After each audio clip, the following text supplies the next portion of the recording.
Olá, meus amigos, eu quero compartilhar com vocês algo que Deus falou ao meu coração há alguns anos. É uma das coisas que eu tenho a convicção de que foi o próprio Deus que falou comigo a respeito das Escrituras e a respeito de um de seus propósitos e plano. É sobre a unidade. A unidade está nos planos de Deus desde a origem. E nós podemos aprender muito olhando para o começo das coisas, olhando para o princípio das coisas, olhando para a gênese da criação. Em Gênesis 1, no versículo 26, o texto ele expressa no plural: nós façamos o homem a nossa imagem e semelhança.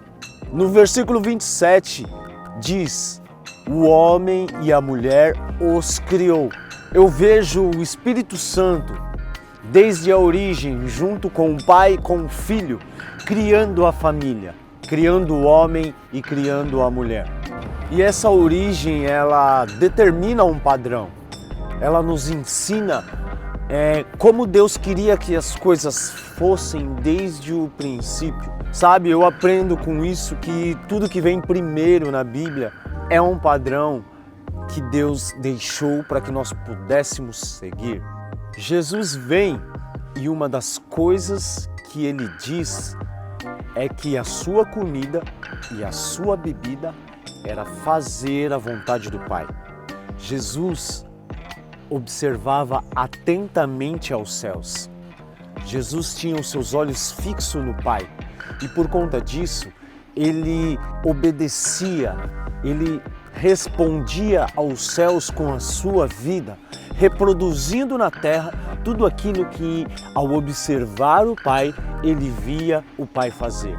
E o Pai, por amor, lhe mostrava. Nós vemos isso no livro de João, no capítulo 5 e nos versículos 17, 19 e 20, o texto vai nos dizer que Jesus não fazia absolutamente nada de si mesmo, mas que ele fazia o que via o Pai fazer e que o Pai, por amor, lhe mostrava tudo o que ele fazia. Em João 17, a Bíblia ela vai nos relatar uma das orações mais fantásticas de Jesus. É a única oração que nós temos as palavras próprias de Jesus expressas nas Escrituras, onde ele orava por nós, onde ele orava por aqueles que ainda creriam no nome dele por meio das Escrituras. E no primeiro versículo ele já começa dizendo que Jesus olhou para os céus.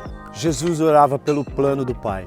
Sabe, um dos propósitos de Deus, um dos propósitos do Pai é a unidade do corpo de Cristo. É um desejo que arde no coração dele. No versículo 21 de João 17, Jesus vai dizer para que todos sejam um.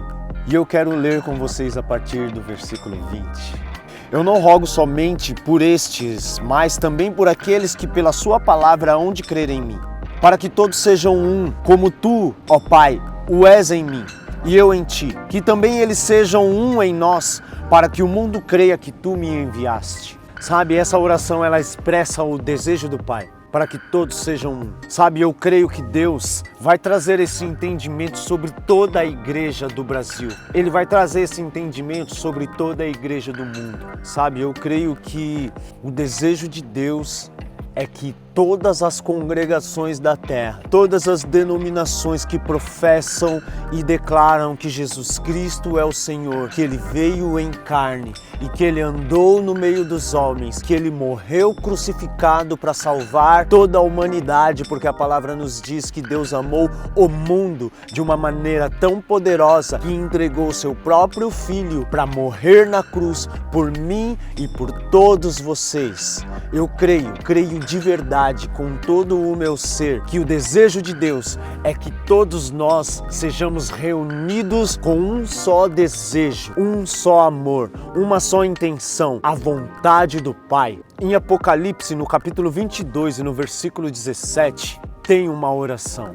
E eu creio que o resultado da oração de João 17 é para que toda as igrejas do planeta, todas as denominações da terra se juntem para orar o que está escrito em Apocalipse 22, 17. Que o Espírito se una com a noiva que a noiva de Cristo se una com o Espírito e que nós juntos clamemos uma só oração.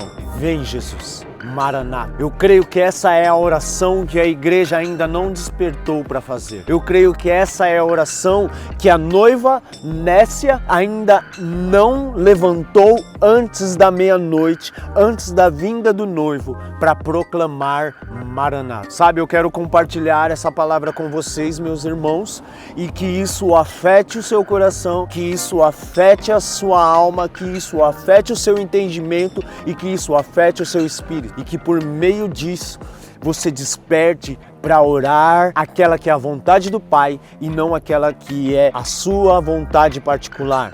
Sabe, a palavra ela nos ensina que nós devemos buscar em primeiro lugar o reino dos céus, o reino de Deus e a sua justiça, e as outras coisas vos serão acrescentadas. O nosso lugar de habitação eterno não é nesta terra, mas é ao lado do Pai.